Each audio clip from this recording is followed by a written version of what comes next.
Yes, Wagwan. Welcome to another episode of Creative Always Be. This episode is called Creative Always Be Sharing Valuable Knowledge. Kadia Francis created Digital Jamaica to share knowledge about everything technology, digital, and how Jamaicans are using these technologies to enhance their work. She has been on many webinars, TV shows to explain how online works and how we can use it, and is also a big advocate and is also a big advocate of using online software to make your work easy. We'll be exploring some of the tools she's using to get her work done. Wagwan. No, let's We'll be exploring some of the work, some of the tools. We'll be exploring some of the tools she used to get her work done. So let's check out basically our show reel or technically our Instagram page.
Let's welcome Kadia Francis. Is that our laws are still the same or basically the same as those in the UK. We still have a common law system, which means that the information that they have over there is easily translated here, and they have a lot of resources there. And because of the internet, I had access to those resources, free online resources. We formed a little study group. We hit the internet hard. We found past papers. We even found chapters, whole chapters for legal textbooks that we couldn't afford, and we all passed, and most of us passed with a distinction. So while the process of doing that and learning how to research online and learning how to information to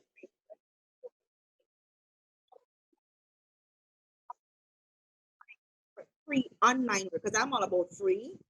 If you go to my page, Katie Francis, I have like one video up. It's coming, the page is coming, but the whole premise of that page is going to be how I use free resources to create content, to share value, to inform my audience. And that's what I learned to do that in law school while I was studying to become big lawyer, and decided that that was not necessarily the career path that I wanted to take. And then, funny enough, Shango, for a long time, I struggled with the word creative. I didn't think I was a creative person. Now, I was always into drawing things. I'm not the best drawer, just like doodling things. And I was always into creative writing, but I never saw myself as a creative. So it never even occurred to me that the content I started putting out was like creative work. It was just me discovering the digital space at Christopher Columbus, the digital space, realized that a lot of Jamaicans were not talking. It's not that we're not in the space, we're not talking about the space, we're not talking about our experience in the space, we're not sharing our expertise in the space. And because of that, there's now an information gap, a huge chasm, not even just a gap, a chasm of information. Imagine a young person out there who's really into computers, who really wants to learn how to use a computer, but don't even know where to start. They don't know where to go to study computer. They don't know who to talk to about a job in that field. So I said, all right, I'm going to do it. Because for 2 years, I sat there with that idea going, Why is nobody talking about tech? Why is tech not getting the same space like entertainment or sport?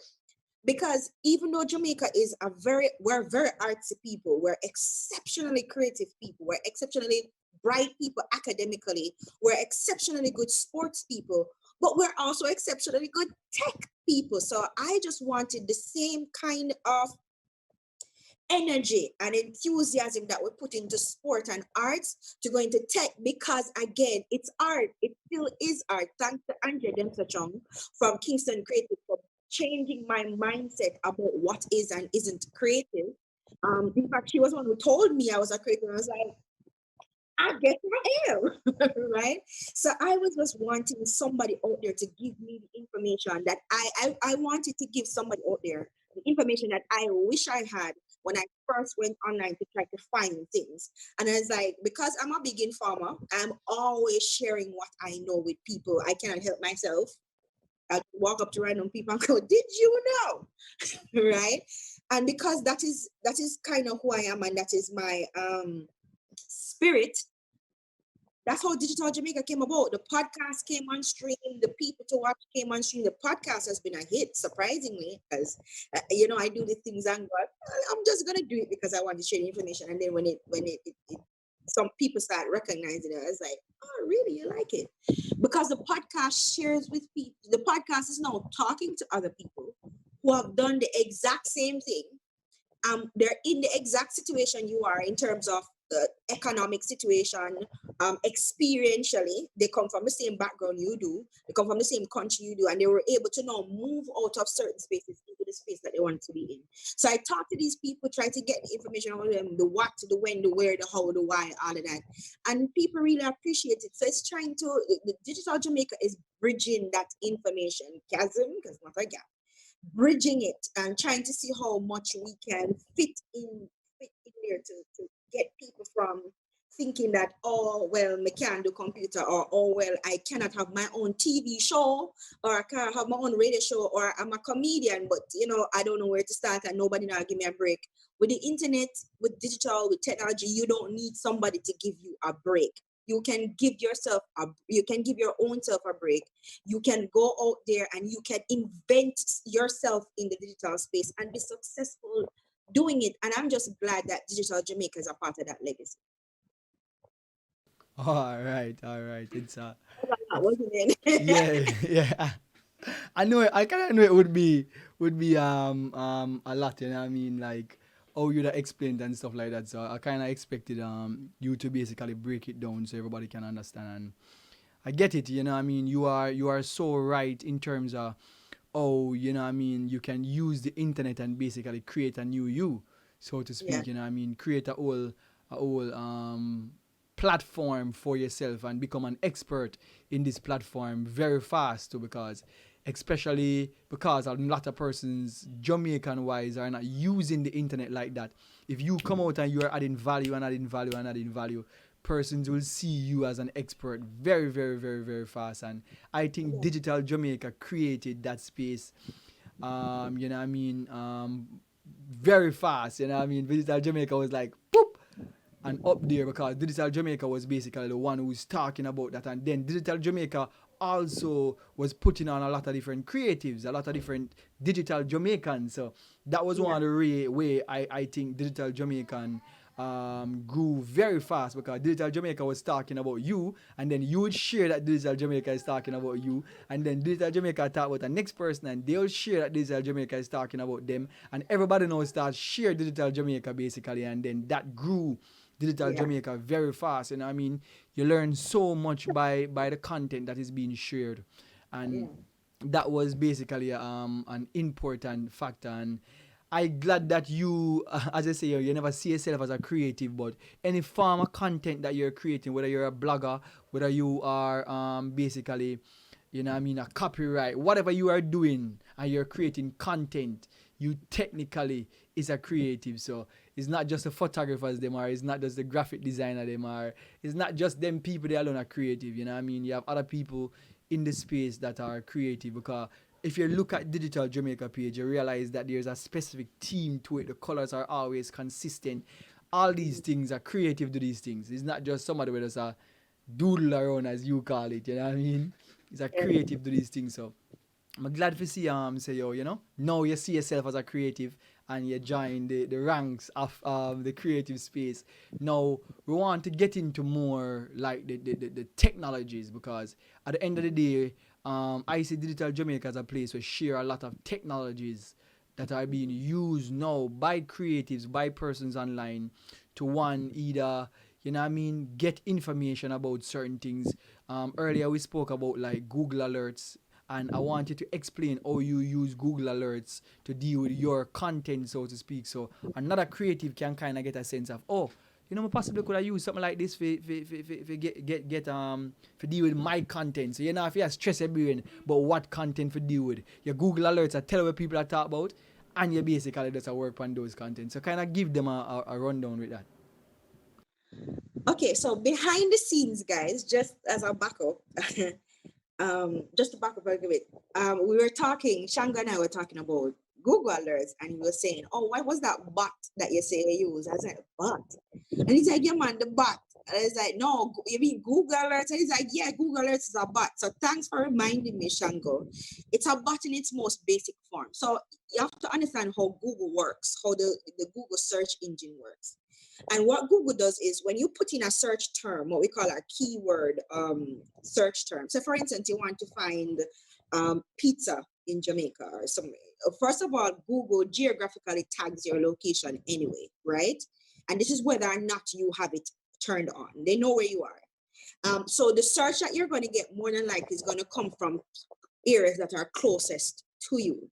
But what Google does, it has what they call search bots. So that search bot goes around all the time, pinging on different websites to find those keywords. So what Google is actually searching for are the words that you use in that search engine bar. And I'm saying this because I'm going somewhere. So work with me, follow me. So when you put in pizza, Google pings the words pizza, and what you're getting are the top sites with the most either views for the word pizza or the most hits for the word pizza. So the more people visit that site for that search term, is the higher that site ranks for that search term. Back to Google alerts. I wanted to be able to find information about tech Jamaica, Digital Jamaica, Tech Caribbean, Digital Caribbean, because those are the areas, those are the spaces I play in. It is going to be very hard for me to every day go in Google and type in Technology Jamaica, Digital Jamaica. So what Google offers is an automatic alerting system where they know the search terms that I'm interested in because I created those search parameters in the Google alerts. And what Google does for me automatically is that every time these search terms come up in whatever order, it pings me, it alerts me and say, hey, somebody's talking about something you're interested in. Here it is. And they put what is called an RSS feed, which is just a feed of everything with all those search terms in it. And I can go and I can look at what are the different things that are being talked about. Some of them, for the most part, Google is like 98% relevant. Most of the information I guess is 98% relevant. Some of it is not, and again, it's because of the search parameters that I put in. But because my platform is about sharing information and we're getting into sharing now the latest news about certain things, I want to be in the know, because what I don't want to do is come on and talk about things that I don't know or share old information or share information that is no longer valid.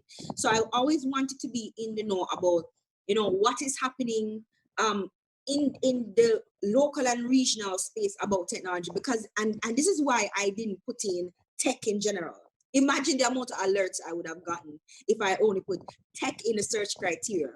So this is just another pro tip about how to set up your Google alert, because your search parameters needs to be very specific to what it is that you're looking for. And besides, I get bombarded with tech information, tech updates every day because of my subscription services. I am always on Wired or on one of these tech pages or Afrotech or one of these kind of pages, because those are my areas of interest. And unlike locally, people, tech information is something that people share all the time because it's important. It's a part of the culture. It's a part of it's global economics. Tech is now part of global economics. On the radio show today, I talked about how some of the biggest companies in the world, the four of the biggest companies in the world.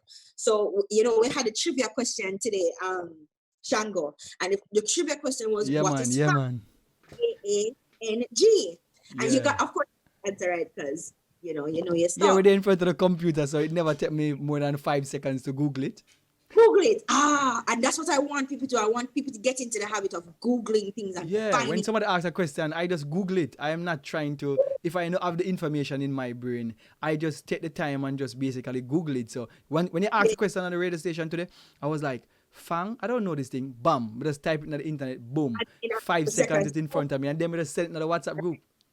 So FANG is Facebook, Amazon, Apple, Netflix, and Google. So it's an acronym that stands for these five companies, and they're all tech giants, and they're all part of the five. Those five companies form part of the biggest companies globally in the world, in the Yep. universe. Huge. So, and that should signal and should be an indication to people that something is going on here with tech. If the biggest companies in the world are tech companies, that's supposed to tell us something. So tech news And is all like one thing this. I want to make clear, a lot of persons don't Oh, know that find Amazon is a tech company. A sorry, lot of repeat. persons don't know that Amazon is a tech company, is a data company. Company, huge tech company. Because remember, Amazon is one of the biggest e-commerce platforms in the world. What do you think e-commerce is? It's tech. So it is, and sometimes they replace N, which is Netflix, with M for Microsoft, because Microsoft is also one of the biggest tech companies in the world. So I want people to understand what is really going on with tech, and I needed to stay in the know about what is happening, because whilst I can easily get information about what is happening in tech globally, it's not necessarily that easy to find out what's happening in tech regionally and locally, and that is what Digital Jamaica is trying to fix. That is what Digital Disruption Agency, which is a new company I formed with my business partner, Money. That's what we're trying to fix. We're trying to say, Caribbean people, hello, there are things happening out here in the tech and digital space, and we need to jump on it and eat some food, because it's not that we can't. It's not that we don't have the talent here. It's just that we don't have the information, and we don't have people empower. You are not empowered with information, and there the infrastructure is just it's poor. It's poor. And I mean the infrastructure to get a real proper tech business up and running, it's poor. Yeah. As I say, it's we're still kind of in the back end of the technologies that are 4 or 5 year old. We just basically start on it. You know what I mean? Like, especially when we talk about e-commerce don't even really exist in Jamaica at a certain level. It's Mhm. still in a basic form. So that is one of the things I realize a lot of the banks now are trying to get on this e-commerce type of thing. But when you work it out, how you see it, how do you think that the banks are handling this COVID, post-COVID or COVID type of response as it relates to their e-commerce platforms?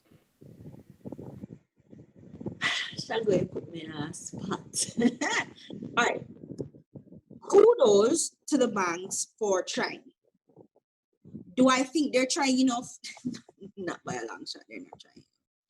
Do I think that they are moving fast enough? Not. No, they're not. Do I think there's more that can be done? Do I ever?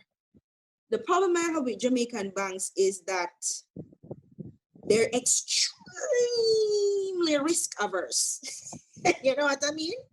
For the space that they're operating in, they're extremely risk averse, and them being that risk averse is actually a detriment to the communities that they serve and the country that they serve. Because these banks operating in different spaces, because three of our biggest banks are not local banks, and they operate in other spaces, and by other spaces I mean other territories, and they offer these things like, I don't know, these things are like not even major services in other places. Scotia have e-commerce systems set up in Canada, That's not a major thing for them in Canada. People who have businesses in Canada can accept payment online from people and they go to them Scotia account. Them can do e-wallets and Google Pay and Apple Pay and all these things. No problem, no big deal. Why we can't do that in Jamaica? Why we can't do that out here? So that's what I'm talking about. They're risk averse, and I can't help but think they're risk averse because of where they are. And a lot of that I think is because of what they think about the people that they serve. Because my fun in certain ways, when I see that things are possible and we're not getting it and we can get it easily, and the persons who can give it to us are not giving it to us, I am no starting to say is rating or rate me. Rate me because you don't think I deserve this thing. That's how I feel about our banks. I don't think they feel we deserve certain things or that we can handle certain things. You can't handle it. I just think that is how they feel. Because what prevents an NCB, a Scotia, or whosoever else from offering a plugin, a WordPress plugin, that we can just simply integrate it into our WordPress website or a WooCommerce website or whatever and go about our business. Bang, bang, and you're done. What prevents them from generating a link, a payment link that we can put behind a button, and when you click on it, some pop up, chick, chick, chick, put in your information, send your information, paid. Nothing prevents them from doing this. NCB is trying to rebrand itself as some form of tech adjacent company. They're not trying to say they're a fintech company because they couldn't, but they're trying to incorporate a lot more technology into their systems. Now, some have been successful, some have been monumental failures. But as usual, the approach is very piecemeal. And that's how we tend to do things in Jamaica. We have a very piecemeal approach to things.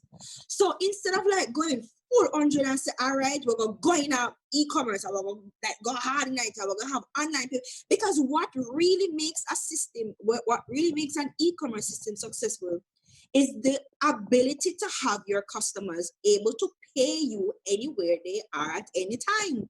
People make snap purchases all the time. Them go online and them see a nice cute shoes where you sell and them go, oh, this cute chick, chick, chick. If me can click a button real quick and put in my information and I don't have to think about it because me have to think a lot, should I be buying this? I may have to build the bills for pay. Do you know how much money we leave on the table because we are not affording people the ability to make snap decisions about things? That's what online payment is for. And then you regret it later, but you don't buy it already. You know what I mean? How you think Amazon got to be Amazon? That's what I'm talking about.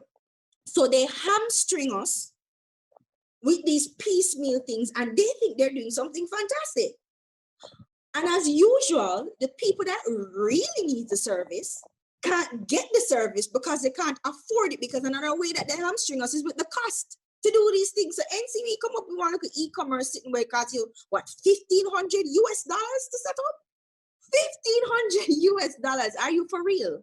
For the small jerk chicken man, we can accept a credit card payment. You think that him, I gonna spend $1,500 US for set up an e-commerce system? This should be a no-brainer. This shouldn't be a conversation we're still having in 2020. Why is it that in July of 2020, after COVID just kicked us in the teeth, and we realize what can happen if a national disaster should happen or a global disaster should happen, and how unprepared we are infrastructurally with telecommunications? They didn't do very well. They're not doing very well with this. They can't manage, them can't cross it. Yes. So now we are realizing that our systems are inadequate, they're antiquated, they're old-fashioned, and they don't serve the people that they're supposed to serve, at least not to the fullest extent of how they can serve them. And it's the same thing with our banks. The e-commerce things that Sagicor and NCB offering is nothing. It is not going to be a thing until we can get a link or a plugin or something that I can integrate without having to go to you and pay $5 million dollars.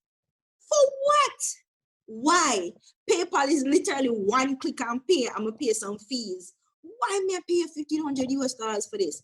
The piecemeal approach, the not reading the room approach, and realizing that the people that really need the service that you're offering will not be able to afford the service that you're offering, and that the service that you're offering is limited. Might as well you never bother, because what you're on and what these systems do to Shango is create unfair competition. That's what it does, because now the major players are the ones who are going to benefit from this and not the regular people. And the internet is actually the opposite. The internet is leveling the playing field.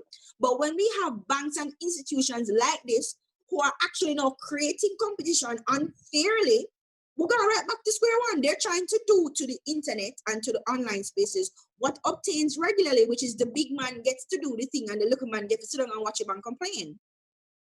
Yeah, That don't and make I completely bypass them altogether because you're not offering me nothing. You're not saying nothing. yeah, I don't yeah, know. and that is the reason why we end up using Payoneer and PayPal and these things because, as I say, yo, it's not affording us the opportunity to use these services. You know, what I mean, on any level that makes sense. When I got to go into the forums and cause every time I see them put out a forum, any one of the banking companies them always jump in and I try to understand. So I'm saying, are you offering e-commerce or are you offering an online platform that I can take payment from persons in the US, in Canada, and all these things? None of them can answer.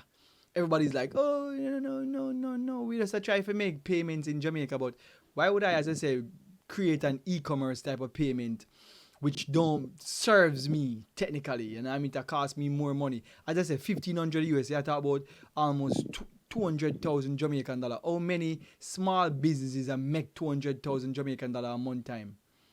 You know what I mean? Ex- So it's really, really, really unfair. You know what I mean? As I say, it's an unfair unfair some of the competition they might create. But is one more of the things then which we look at in basically Jamaica, and we are trying to understand, you know what I mean, understand how to use the space, and that is the reason why you sharing information about online payment services like a PayPal and a Payoneer and all of these online platforms where you pay some fee, but when you work it out, you not take up 1,500 US dollar one time again a body. So even if you pay this 1,500 US dollar over your transaction then where you do on them site, you could have still do it because you never necessarily have to come up with this upfront 1,500 US dollar. You just go on, set up your account, people can pay you through it. You can either send your money through, for instance, like a platform like Zoom, which is kind of PayPal affiliate type of thing, or they work through PayPal. And you know what I mean, these things are all, you know what I mean, the digital Jamaicans, as far as I see it, the one that will understand how the system work, basically, and navigate the space. So it's one of yeah, them and thing there. some of them do offer you because NCB offers you the ability to collect money. Them say anyway, but this is the problem I have with NCB. When they're putting out it, the information is so vague. As I have, because this is what they say. You can reach global market and increase your customer base. Accept electronic payments in Jamaica and US. Not sure why we're only limited to Jamaica and US. Authorize credit card payments in real time. Ooh. Increase convenience and efficiency. Nothing here so on them page tell me about what the thing actually does. None. And what you have to do now is try to get in touch with them. I have been trying to find out exactly what this thing is from NTB for the last month. I've sent messages, I've sent emails, I've tried calling it, nobody don't come back. So I can only talk based on what I see them put out in the press, which is not a lot of anything. They don't give you a lot of information. So them have this big web page with nothing. With, oh, you're going to be able to do this.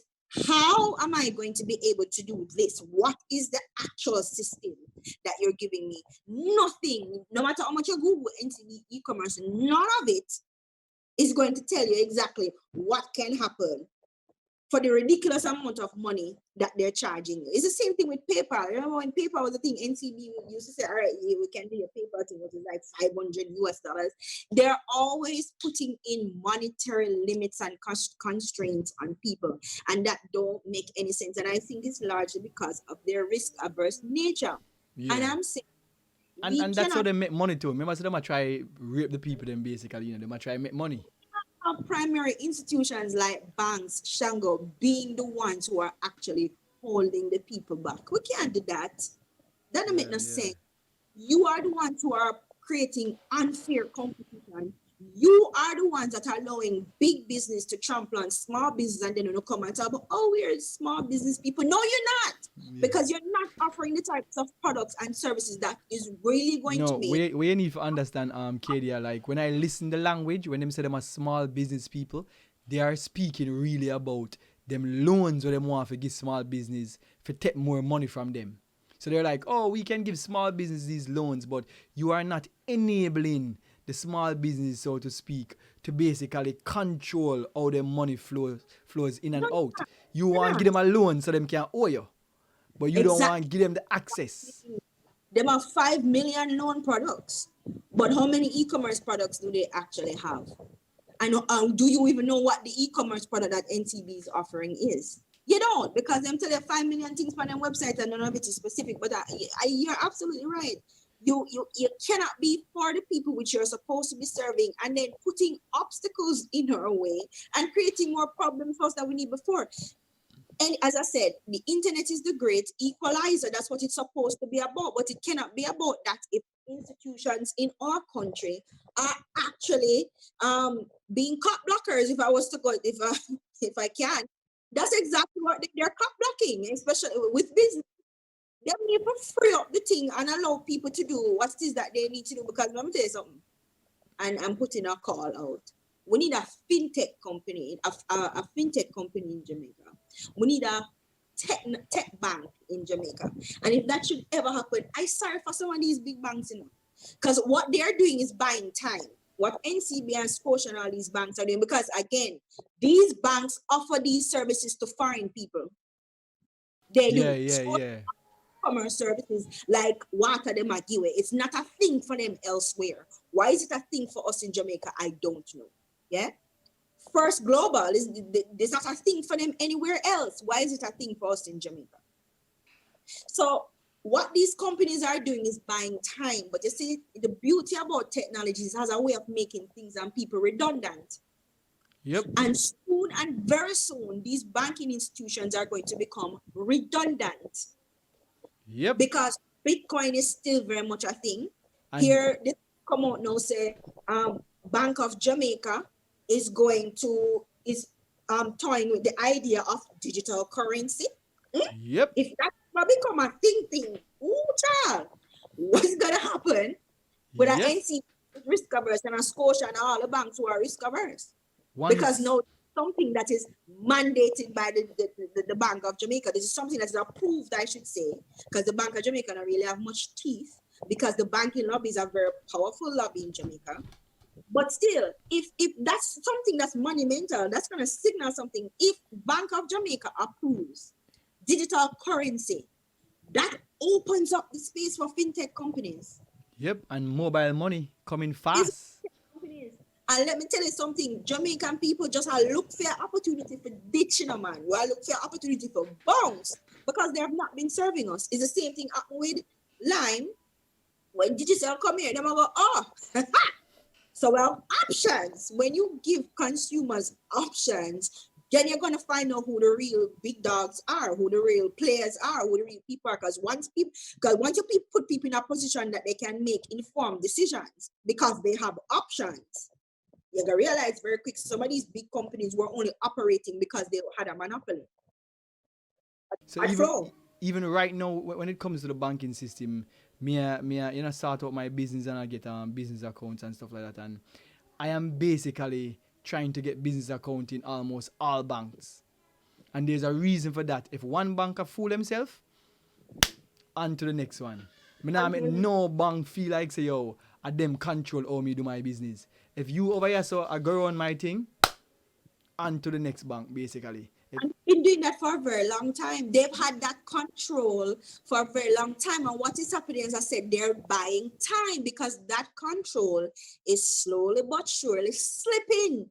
I don't need to go to NCB or Scotia or any local bank to collect payments online. In fact, we don't. And I get my money.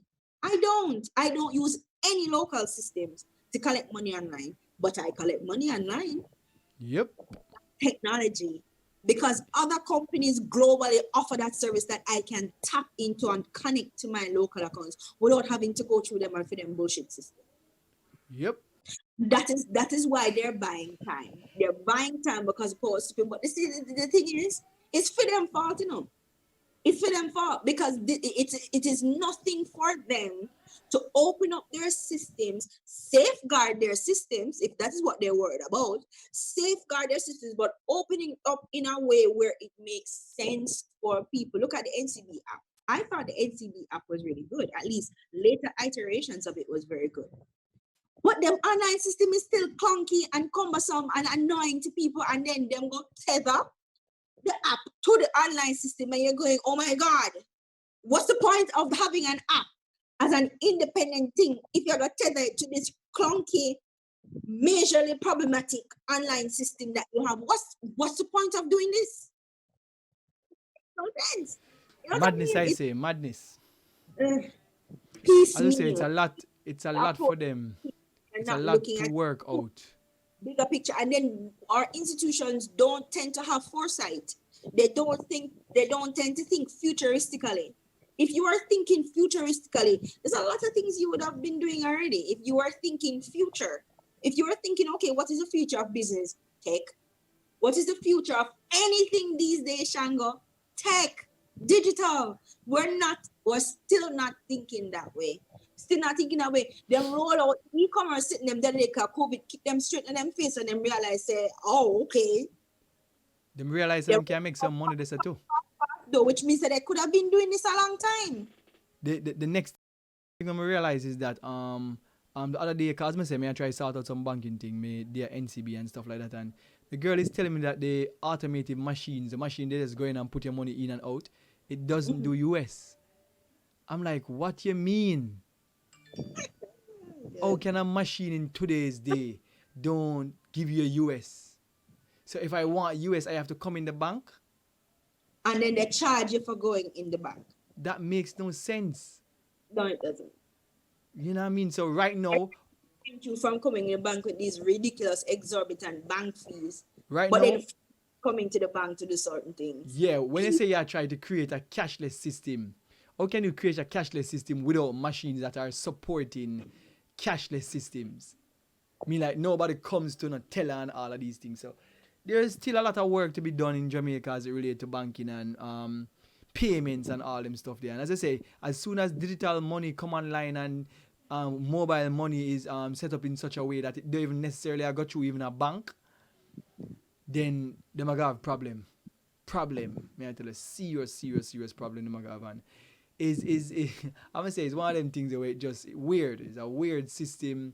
It's a weird setup, and it's just one of the things them as digital Jamaicans we basically have to deal because right now I am in the whole process of trying to set up all of my online payments. So when I'm working with clients overseas, they can pay me easily and then I can basically get it. So that's the reason why we talk about payment system. So let's talk about payment system online that you can use to get your money from clients overseas, especially if you are a digital Jamaican and you work with a lot of online clients. Let's talk about payment service that you can use online that you can get your payment and how you can connect it, so to speak, to local banks. So you don't have to go through for them antiquated and old system for try and connect your money and then pay all of these basically ridiculous fees. But you still would have to pay some fees, but it work out basically better than working through the bank, so to speak. So let's talk about the various platforms that we can use. All right. So this is where I get excited because I'm telling the things, right? Yo, no, I hear you at this. I don't use local banks because they're just not on it. They're not. So right now, I have a new website coming out. It's called Digital Disrupt. Well, it's a new company that we formed again with my business partner Monique. It's called Digital Disruption Agency, and it's mostly about training and digital training, mostly. And we do offer services as well. So we thought, okay, how are we going to collect payments for persons who want to pay us? Because the workshops that we're doing, the training that we're doing, not just for Jamaicans, we're trying to get the regional community involved as well as the diaspora involved. Um, so we actually use Stripe. We set up our Stripe in account, which is not necessarily the easiest thing to do because with Stripe, you actually have to have either a um, business registration number, which means your business have to be registered in the States, or a social security number. Now, of course, we have none of this. So what we did was, when you have to take your and make fashion. So what we did was got somebody in the States to set up one for us who have them social security number. Just had them set it up for us, and we've been using it fine for the time being. It's been working fine. And we connect, or well, with Stripe, you can get a pay link. But what we did was we used a third party plugin called Stripe Pay. I think is what it's called. I think Stripe Pay. Um, and literally, it's literally a plugin that we have on our WordPress site, and you create the product behind the scene. You get the link to the product. So when you click the button, and I put the link behind a button, so it says pay now or register now or whatever. When you click register now, it pops up. A pop-up comes up. You can put in your name. You can select the course that you want to do, and you put in the payment amount is there. You put in your credit card information, your name, your email, and click pay, and it's done. Literally less than 2 minutes. You're good to go. Now there are other plugins that you can use, and Stripe itself offers integration services. But if you don't have a developer, a web developer, and you don't know what you're doing, don't mess with that. But we didn't choose that option because really we were hurrying, and that takes a little bit more, you know. But that is where we're eventually going to graduate to with Stripe. But if you don't have Stripe and you can't get somebody overseas to set up a Stripe account for you, what you can do is use PayPal. Now, PayPal just so happens to be one of the most expensive payment processors, and that's what they're called. They're called online payment processors, because literally they're not banks. But what they do is they process the payment and then send it through to the banks, who then take them fees and fees and fees and fees, and then it ends up into your account. And you know why they're able to do that? Because the banks open up their systems. Yes, that's why they're able to do that. But anyways, you can use PayPal. We also use Payoneer when we're collecting payments from clients overseas, because we do have some international clients that we work with for content development or social media management or whatever. We collect payments for that through Payoneer. Literally, we send them up the Payoneer Pay link. Um, they send us the payment via Payoneer, and it's in our account, and the Payoneer account is connected to my Jamaican bank account. So I can either leave the money in Payoneer, because it's actually US dollars that we get paid in. If it's a US client, if it's an British client, we get paid in pounds. So it's actually kind of a way of having an international account with pounds in it or US dollars in it or whatever payment that we get in the money in.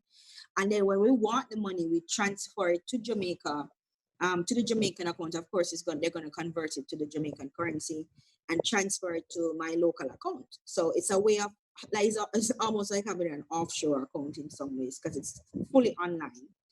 And we've also set up an international bank account. We have a Citibank account overseas, where we can send our payments to, as well. And we've actually connected our Citibank account overseas with our Stripe account.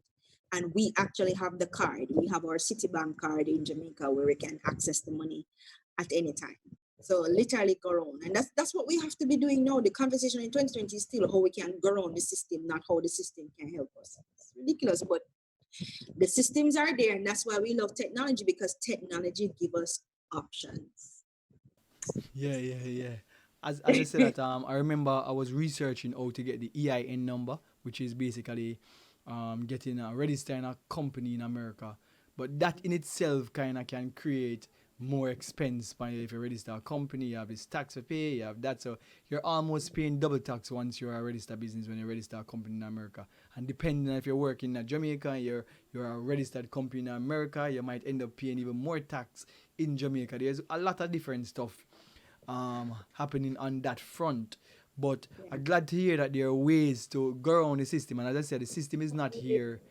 Wrong thing. That's how they said the internet is a beautiful place. Yeah, the system is not here to help us, so to speak, how it is in Jamaica right now. So we have to be navigating the space and going around it and finding the Pioneer, the PayPals, the Stripes, That's and figuring out to make it work for us. what So the PT, and I don't want to leave them out. Mobile Edge, Leighton Campbell, has the company Mobile Edge that they do payment processing for you too. Of course, they're going through the same Stripe and Payoneer. Anyways, it's Yeah. just that they easier for you because they're a bigger company, so they can have multiple what we call merchant accounts.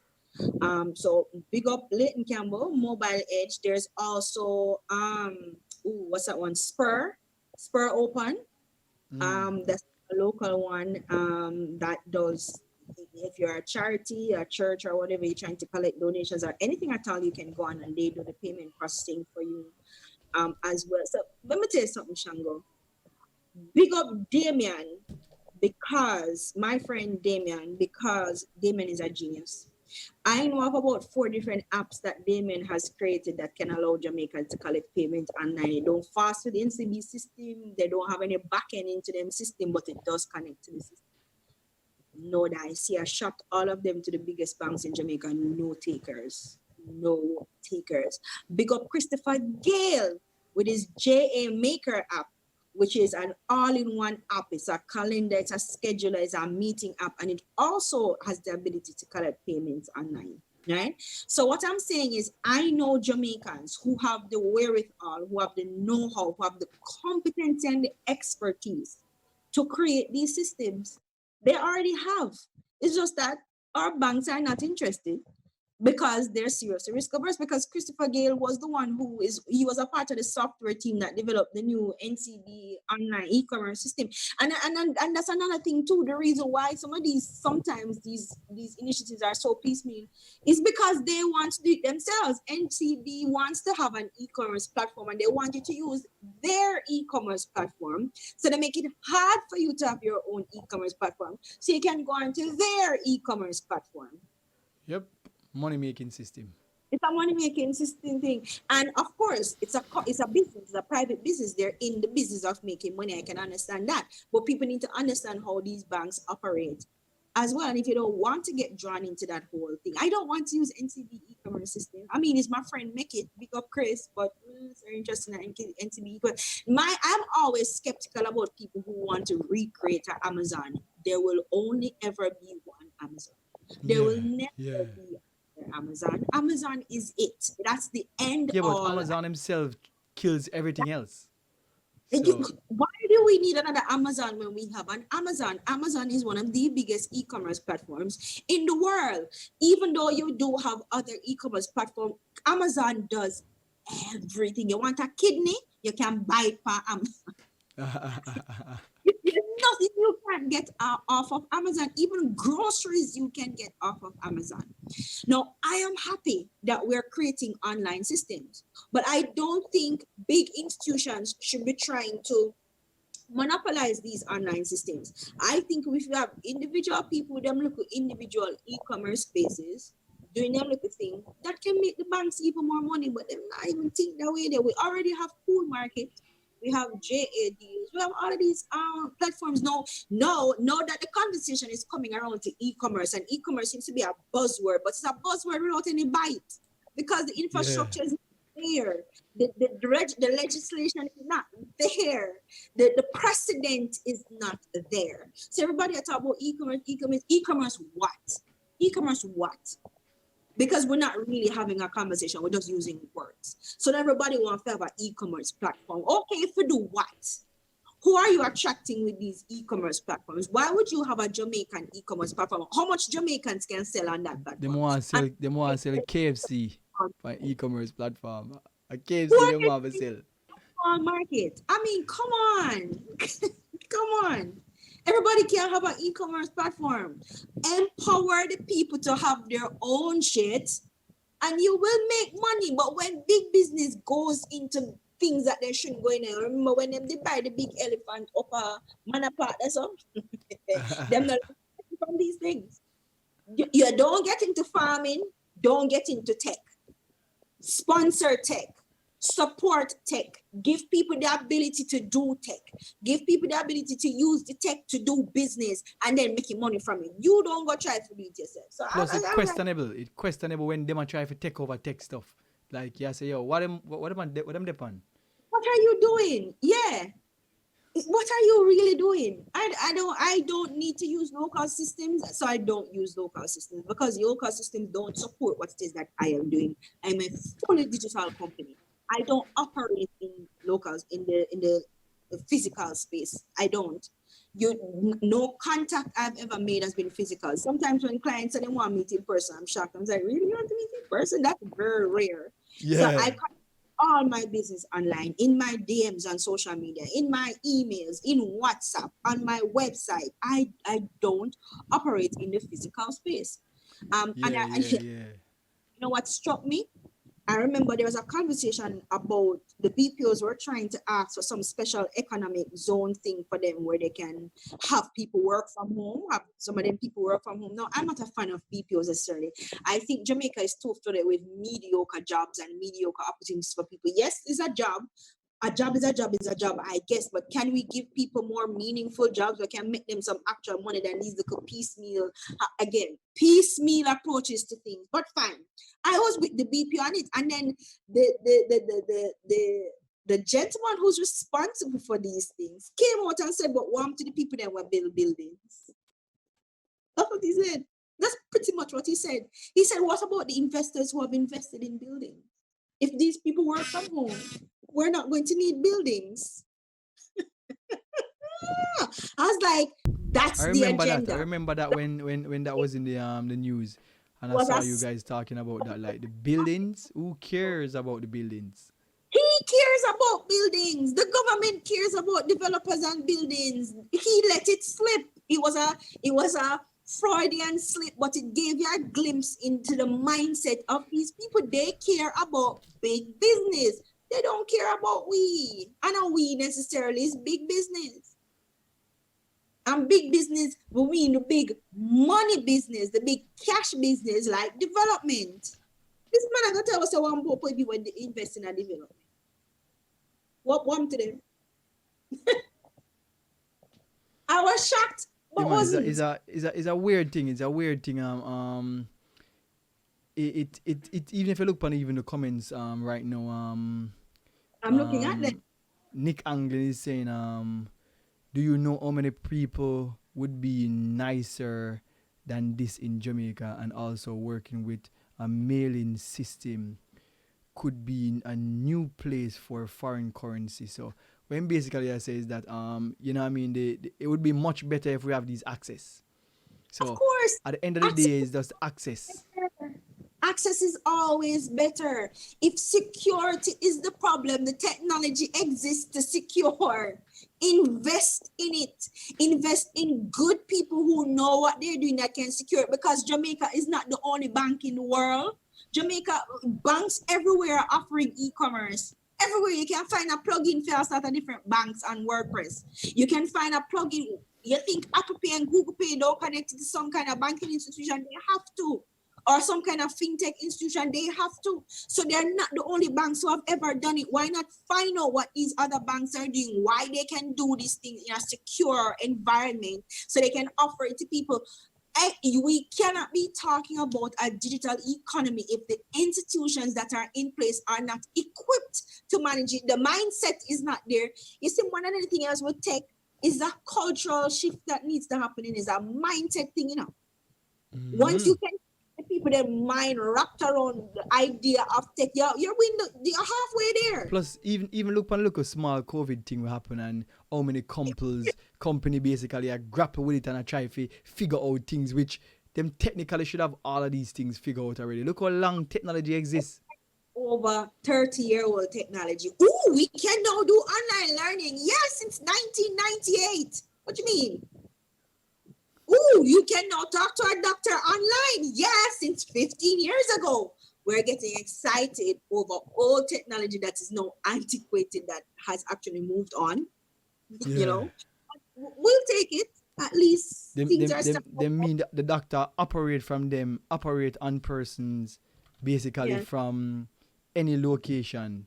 That's where technology is right now. So Hmm. it's a thing where a lot of persons don't necessarily understand how technology works. Shango?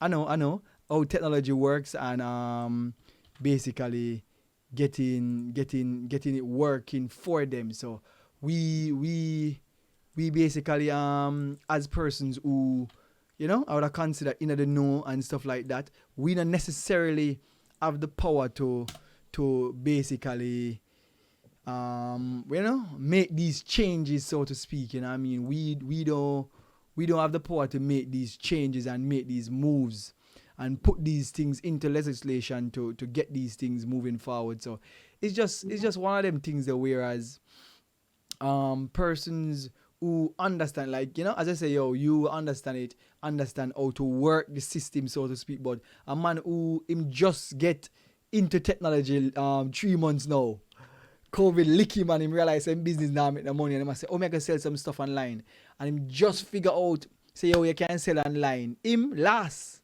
him have to run go to the bank and I say, oh, me I get payment from people online. Oh, me I do this. Oh, me I do that. You know what I mean? I realize, say, yo, like, a lot of these people have a simple stuff like basically them they what I call it now, like a NCB account and a Scotia account. Send them your banking information.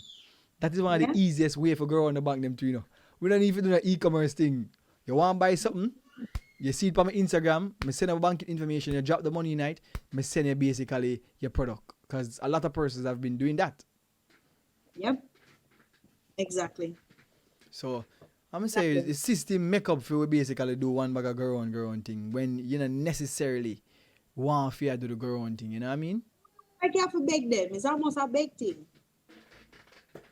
So the next thing we want to speak about is this is one of the things we want you to talk about is technologies that you can use, like free technology, free softwares that you can use online to create content. But you want me to do what? Talk about free software or you know what I mean, things they can use online. We're talking about like Canva. We're talking about like even the software allow you to. You're not hearing me? On the show, on the radio show? No. Oh, we're still going? Yes. Oh. Yeah. I went up back. Oh, okay. Yeah. So what we want to talk about now is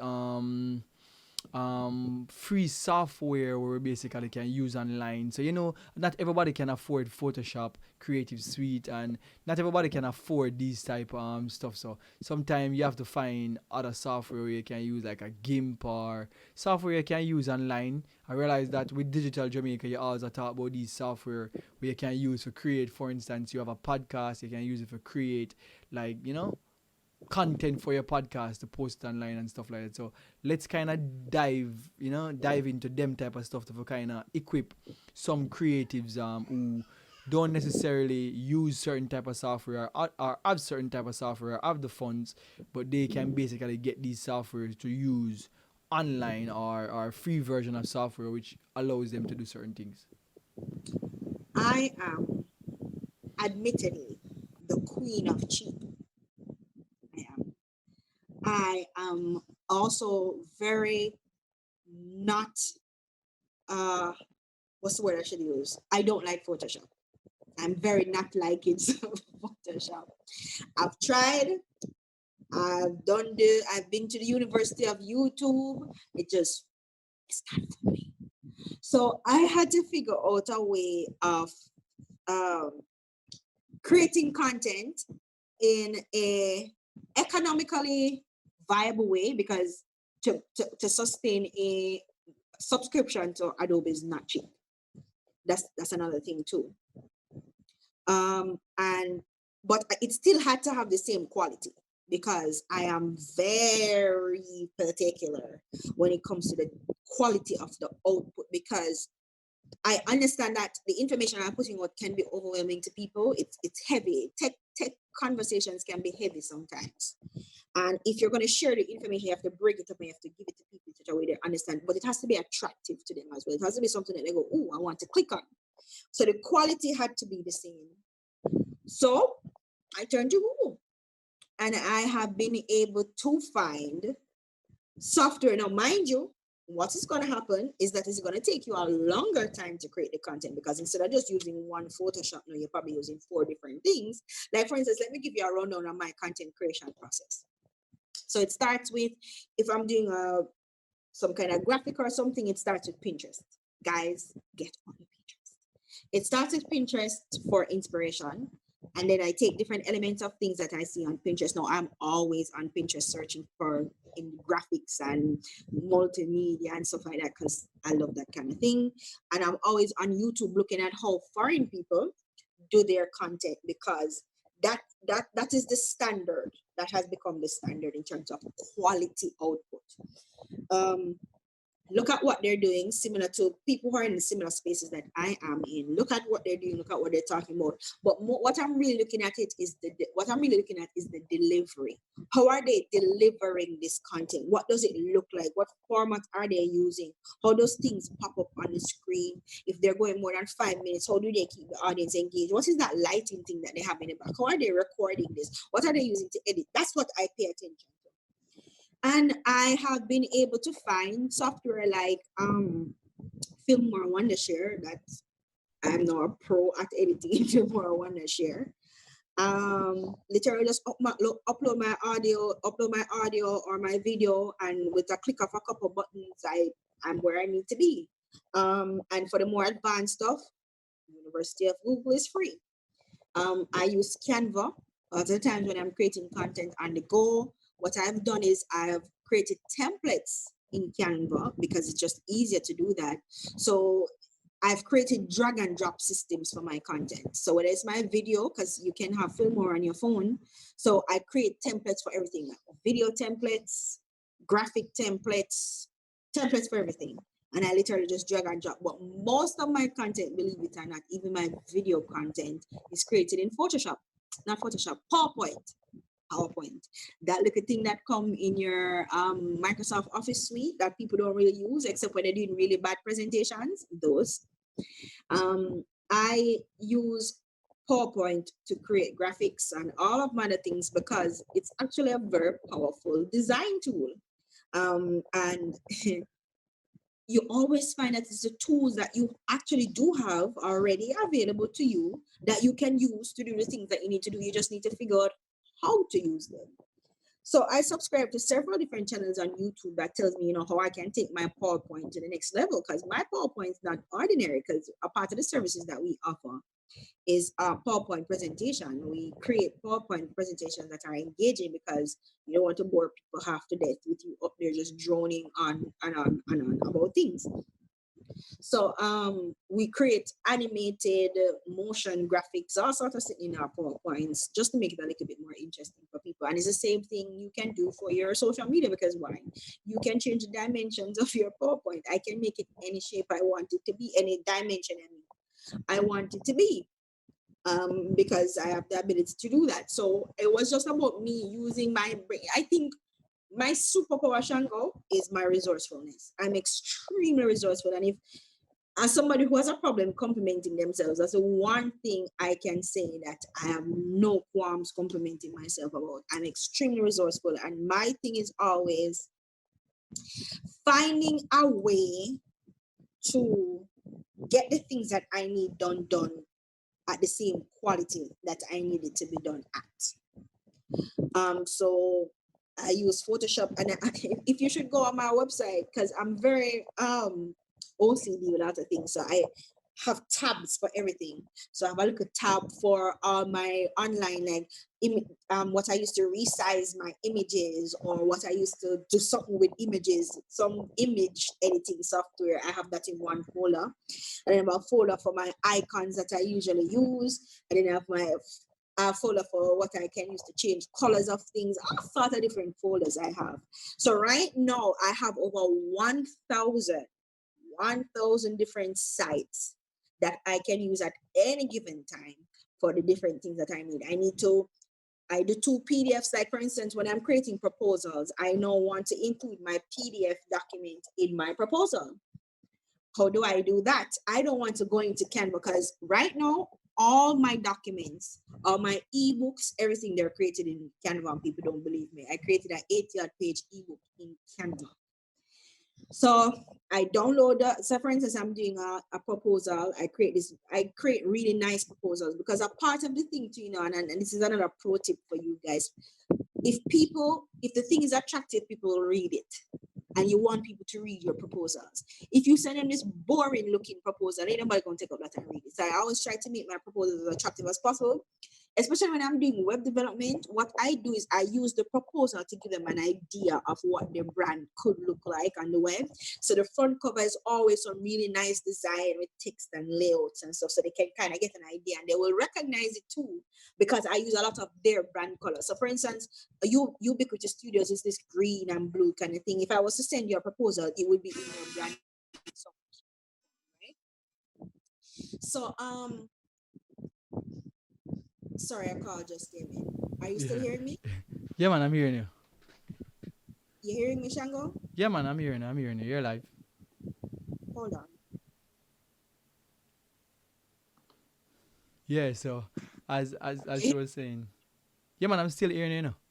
Okay, I'm so sorry. When a call comes in, I'm using Zoom. Okay, okay. All right, cool. So we So, jump back on. okay, good.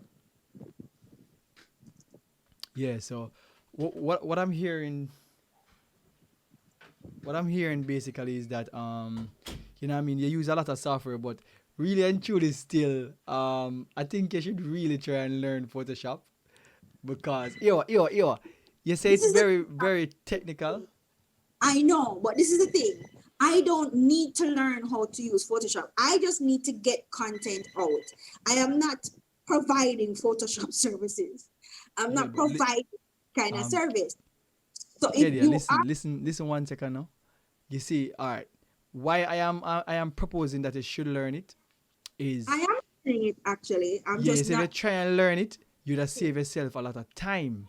Because you see all Yeah, that bouncing around and stuff like that, you create one artboard, you create multiple artboards for what you are trying to do inside of Photoshop, which you uh-huh. can do in a canvas some way.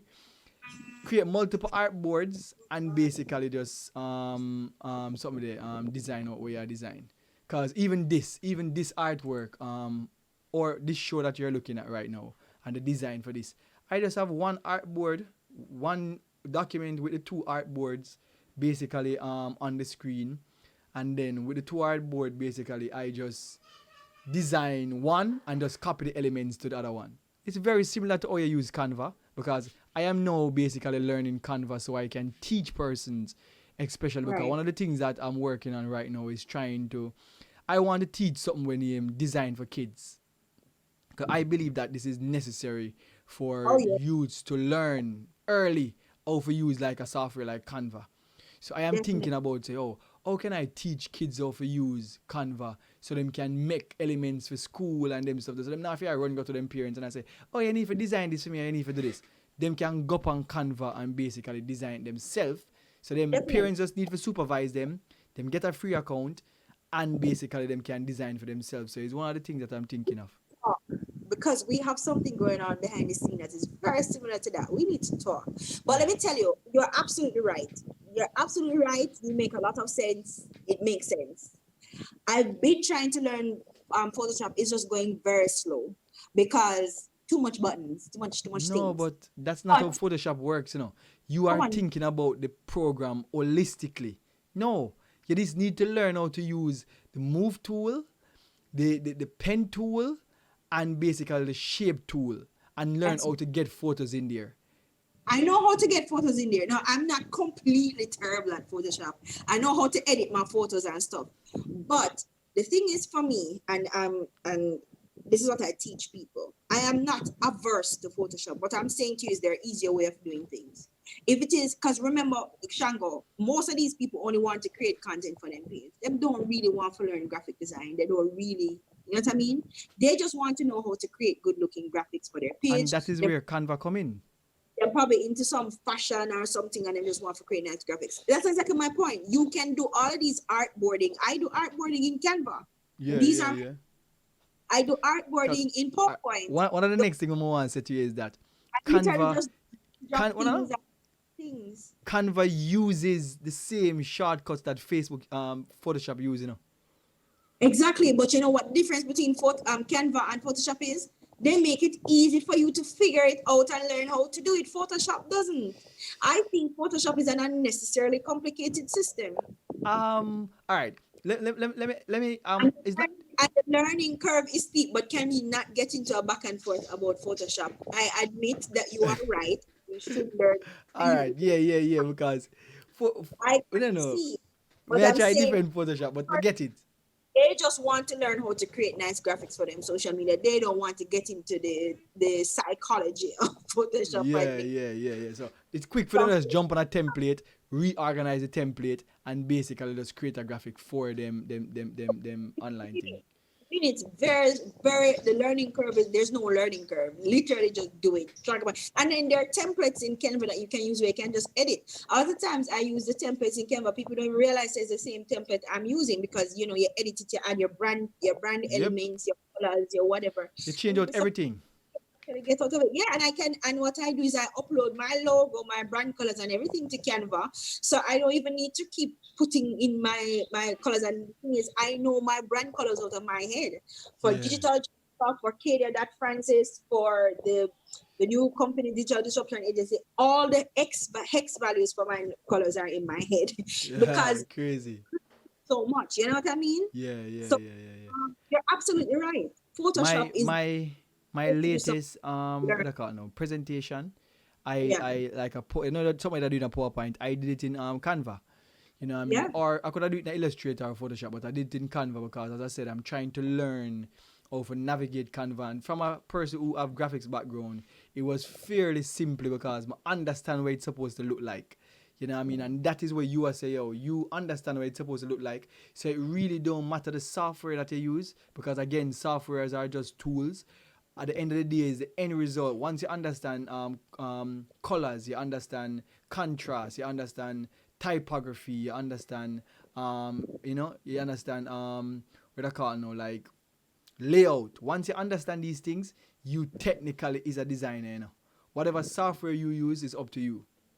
You know what I mean? So we're Yeah. not knock you too much on the software thing and everything, but at the end of the day, it's one of those things, you know what I mean?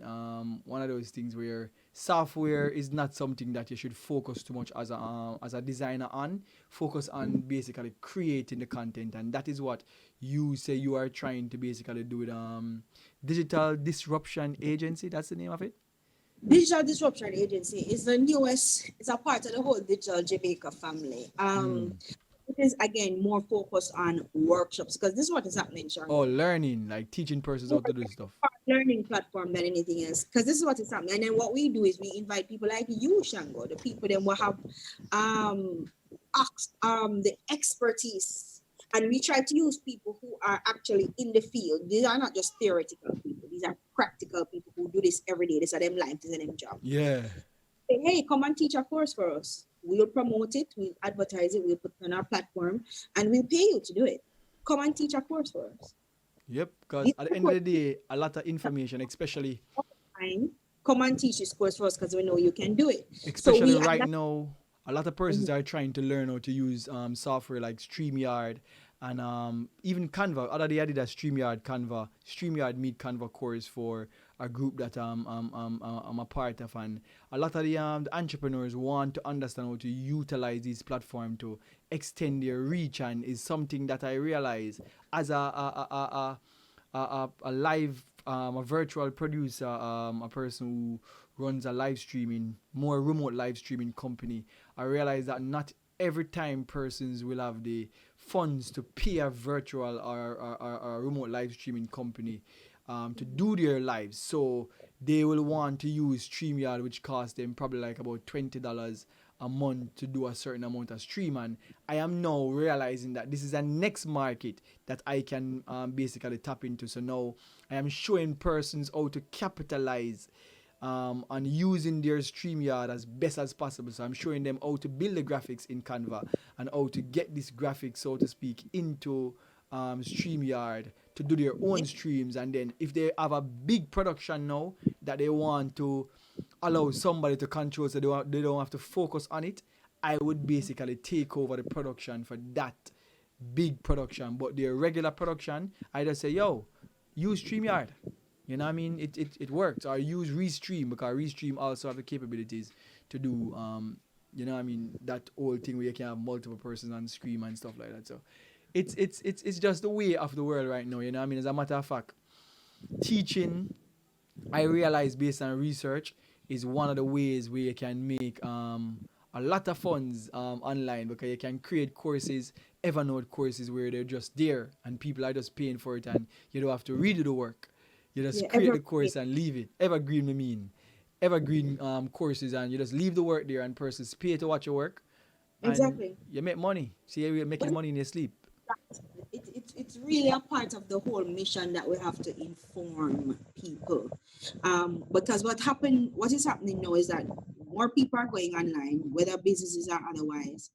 And because people are realizing that people are coming online and they need a service, everybody knows a social media manager, everybody's a this and some of them are not, and people are not getting value. So it's all right if you're going to offer your services as a social media manager. We have a training course. Come and learn how to be a social media manager and go and offer your services. Because we are not against people coming into the space and offering services.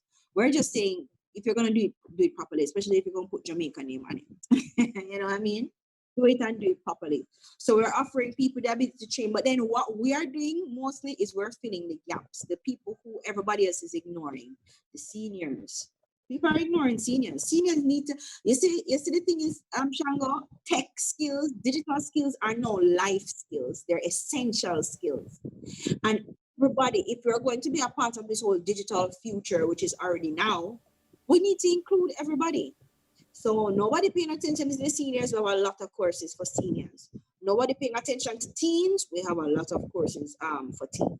Nobody paying attention to certain professions who actually need to do that digital transformation. We're now targeting those people. So our thing is not just to come on and offer you another digital marketing course, because you can find that anywhere and probably for cheaper. Our thing is customized courses for groups of people that have been overlooked for the most part, who have special circumstances that we need to address. Like for instance, seniors, we already know so they might operate from a place of just not knowing. So how we craft that course is going to have to be very different from how we do like a regular course. Same with teens. With teens, it's a little bit more delicate as well, because now we're telling parents that they need to make them pick them go on social media and go online. But what we're saying is we'll teach them how to do it responsibly, and we'll teach them how to start building their brands from now, because they're in a very limited job market. But being online gives them a distinct advantage in terms of getting job, even if it is that they're going to go work a 9 to 5. If they're online and they're posting and they're positive and they're making connections and they're networking, they're in with a better opportunity. Even if it's just LinkedIn, they're in with a better opportunity than most of their peers. So if the entire country have to be on board. I said it in this morning in the radio show, sensitization has to happen and a cultural mindset and shift has to happen. Your children are already on social media anyway. Might as well you teach them how to do it properly. Might as well you teach them how to start making money from it. We need to prepare. Everybody needs to be prepared for a digital future. It can't just be one and two people. Yeah, yeah, yeah. You're right. You're right. And Kind of courses that we're offering. We're not just offering random courses for random people. We're very specific about who these courses are for. We have courses for professionals who need to like show up some areas. We have courses for complete newbies. You don't know about social media, just a god, nothing at all. We of course for seniors, people who are retired. You know, a lot of these retired people, they've been working in industry for 40 odd years, 30 odd years. They've built up a certain level of experience and expertise that they can sell online. They can make courses, they can make books or whatever, and sell it online. So we're saying retirement don't mean say you have to go and go sit down in your bed. Go lay down in your bed. You can now have a second career doing the things that you're actually passionate about, the things that you love. Take your experience and your expertise that you fought for 40 years and start making some actual money from it now. Because when I'm not paying, it was nothing. No, you can make money from it because you're doing it for yourself. So these are the kind of courses that we're doing over there. So yeah, and most of the graphics I did on that website, it's yeah, as literally I said, I photo. see the website. I'm like, yo, can we did check it out? I think today when you talk about it, we Oh actually yeah, go look on the website. I'm like, yeah, me see the Kadia Francis. You know what I mean? Influence. Like I look right and I say, yo, me see the influence. You know what I mean? So And I that like. site has not even been launched yet. It was up because it's undergoing testing. That's why it's up, but it's not even launched yet. But so you like it? Yeah. It have the look. You know what I mean? My site, me I work on it for launch it. Me no know. It's like me no know because me no have a deadline on it for launch. It's like me no really a push for get it out, but we need to Yeah, get it out because one of the things is that I'm still in the process of trying to figure out casting and them thing there for my thing in terms of like when we want to put online to me charge because it's one of them thing the way you kind of want to put something online so mm-hmm. persons can understand that oh this is what the price is for this X but is a thing whereas hold on is a thing whereas even though there's a price online for it, it can moves based on what the person wants, so to speak. You know what I mean? So even though I say $200, depends on what you're doing. It don't necessarily gonna cost $200. If I say $800 for do this X, it can be 1,500 based on what you want, cause not all what I call it, not all client work, is basically the same. If you understand what I mean, you know what I mean. So and right now, as it is, I kind of just what I can't now. I kind of just try to navigate in a space where I try to figure out what the client want and then Yeah, tell them a price and see if them value what I'm trying to do. So I always ask like 500 questions before I get yeah, to a price, so to speak. So it's one of them things. There's a learning process, and where they are learn and you are one of the persons them when I always listen to for your shows on Thursdays and trying to get information, especially when it comes to making money yeah. online or getting payment online. And I really appreciate having you on the show. We know we're gone over time, I will leave, you know what I mean? Because we're like 26 minutes live now and we went an hour already. So, basically it's an hour and a half show, basically. So, We could go on, and we could go on because there's so many areas that we could get yes, into. yeah. But I don't, as I say, the room you kind of have me away. So me no want to stay there too long at work and have the fun on. Yeah, So it's one of them things where this conversation is a conversation where we definitely can continue. yeah, Definitely can bring up on the show again another part two where and then because it's technology, things are gonna change. So the next time we are talk about some new stuff and some new different. vibes, you know what I mean? Yeah. But as I say, respect for company show and we I'm are going to basically for say that what you're again? doing. I said, I appreciate you having me on and I appreciate you for what you're doing in this space. I'm extremely impressed by you. I'm extremely impressed that everything that you've ever done has been self-taught. That's amazing, man.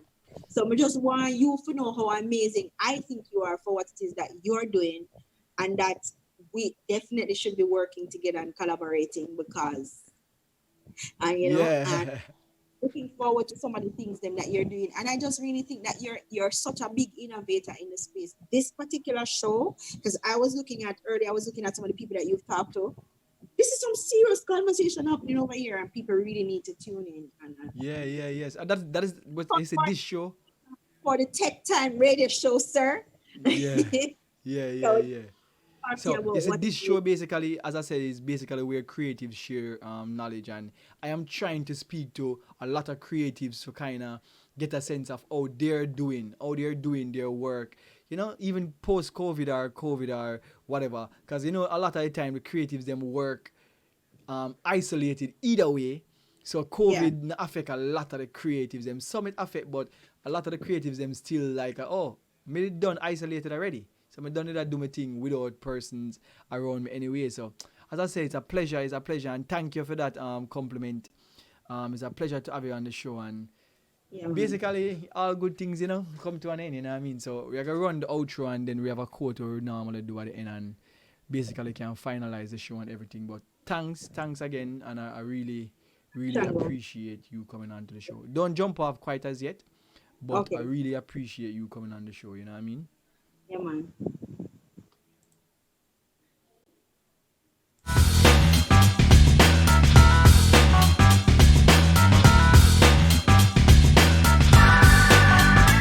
Yeah. That was an amazing show. Basically, an hour and a half. trying to, all our vibes and stuff like that. And Kadia Francis on the show, Digital Jamaica. And, got a lot of information, a lot of knowledge about payment, basically about the antiquated banking system in Jamaica and how they are not basically giving us the access, so to speak, to use, online platforms to take payment. But it is what it is. As digital Jamaicans, we are, adept in certain areas, so we can learn how to navigate the space and basically swim around the sharks them, so to speak, and develop ways how to get money in Jamaica from persons online. But this quote this week is, do what is right, not what is easy, nor what is popular. Another Roy T. Bennett quote. And again, we always try and put a quote at the end of the show to basically say, oh, this is kind of the messages where we want to promote. This is kind of the messages where we want creatives for kind of, get a sense of what they're saying, or kind of get a vibes or a feeling. So, do what is right, not what is easy, nor what is popular, by Roy T. Bennett. And that was another episode of Creative Always Be.